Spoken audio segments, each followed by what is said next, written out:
Presiden Joko Widodo berencana untuk menghilangkan libur panjang Natal dan akhir tahun. Namun pengusaha di bidang pariwisata meminta Presiden untuk memikirkan ulang rencana ini.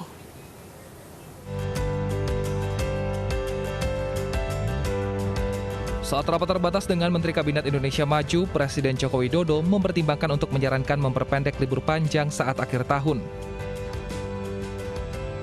Hal ini dilakukan berdasarkan pengalaman pada libur panjang akhir Oktober lalu.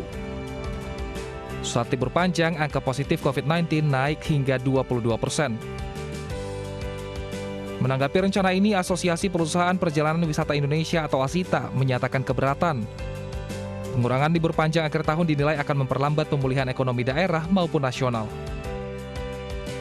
Adalah bahwa kebangkitan ekonomi atau perbaikan ekonomi melalui sektor pariwisata adalah juga sudah merupakan suatu hal yang sangat penting harus dilakukan. Kita tahu selama hampir 1 tahun ini pariwisata tidak bisa bergerak, ya.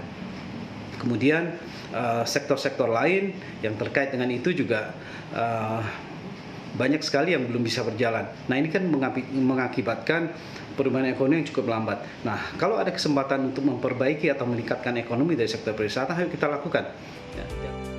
Warga pun meminta pemerintah untuk mempertimbangkan setiap aspek untuk mengambil keputusan. Tapi kembali lagi kepada pemerintah, bagaimana menangani kalau memang diliburkan, ya mungkin tempat-tempat umum seperti mal, tempat rekreasi ditutup agar liburan mereka tuh hanya di rumah, nggak kemana-mana gitu.